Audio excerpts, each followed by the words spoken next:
Il souffrira de migraine toute sa vie et aura une révélation mystique. Il voit Dieu et il invente la calculatrice. Car Dieu et Dieu font 4. Et les transports en commun. La compagnie des carrosses à 5 sols. Blaise, fils d'Étienne et d'Antoinette, connaîtra gloire et douleur durant les 39 années de son existence. Champs-Élysées, la motte assez piquée, tout est bien. La Seine assez péniche, Montmartre à ses angliges dès le matin. Blaise Pascal naît à Clermont, Clermont-Ferrand de nos jours, le 19 juin 1625.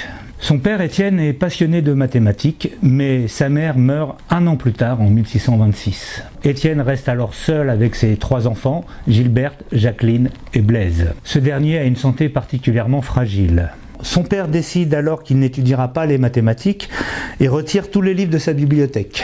Le grec et le latin d'abord. Sauf que Blaise n'a déjà plus besoin de livres. À 12 ans, il démontre seul la 32e proposition d'Euclide. La somme des angles d'un triangle est égale à 2 droits. À 14 ans, il accompagne son père aux réunions qu'organise le père Mersenne. Il y rencontre Gassendi, Roberval, Desargues.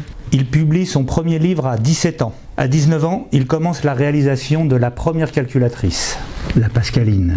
Blaise rencontre Dieu la première fois en 1646.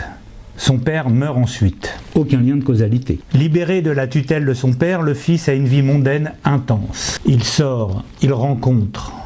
Dieu lui parle une seconde fois en 1654, le 23 novembre à 22h30 précise. C'était après un accident qui a manqué de lui coûter la vie. Il rentre au monastère et il arrête les maths. Il invente les transports en commun en 1660 en créant la compagnie des carrosses à 5 sols.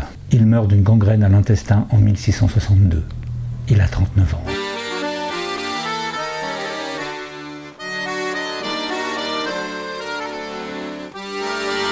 Salut Pascal, comment ça va depuis que Martine est partie?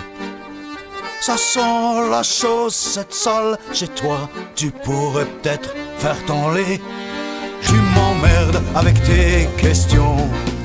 Pourquoi moi reviendra-t-elle à la raison? T'es pas vraiment le mec plus ultra. Pourquoi te faire l'apôtre si tu es le Judas? L'amour des uns et des autres, est-ce que ça compte pour toi? T'es carré comme une 4L qui aurait grillé le stop. Prétentieux comme BHL, compliqué comme un salaud de bebop.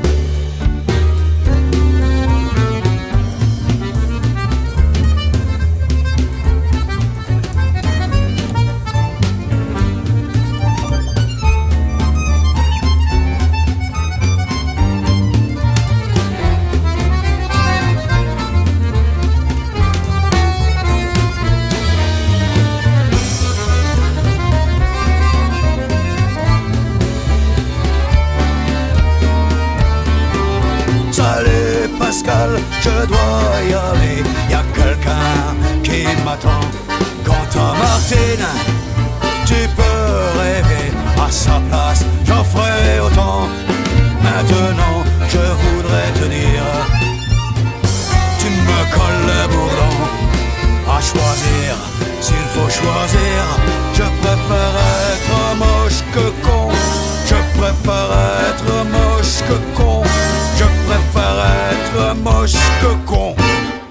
Et les maths dans tout ça. Pascal comme le triangle qui porte son nom, ou Pascal comme l'unité qui porte son nom. Vous connaissez le principe d'Arnold? Lorsqu'une notion porte un nom propre, ce n'est pas celui de l'inventeur. Le principe d'Arnold s'applique à lui-même, bien sûr. Donc le triangle de Pascal, qui n'est pas de lui, c'est compris, est une relation entre nombres. Ce triangle arithmétique est arrivé de Chine via la Perse. Je pousse un cri perçant. Ah! Ce qui est nouveau, c'est la démonstration que Pascal propose. Il utilise, et c'est une première, une démonstration par récurrence. Tout le monde connaît le principe du raisonnement par récurrence. Pour cela, il faut deux choses. Une hypothèse de récurrence. La meilleure façon de marcher, c'est encore la nôtre, c'est de mettre un pied devant l'autre et de recommencer. Et une initialisation. Dans la vie, c'est le premier pas qui compte. Et voilà, ce que Pascal nous laisse, c'est donc ce principe puissant que tous les élèves de terminale connaissent, le raisonnement par récurrence. Si vous avez aimé la vidéo, vous pouvez liker. Si vous voulez être tenu au courant de la suite des épisodes de Mathématiques Vagabondes, abonnez-vous à la chaîne. Moi je vous dis à bientôt. Ciao ciao. Et dans les arènes du quartier latin, je ferai le Pierrot et toi la porte dauphine.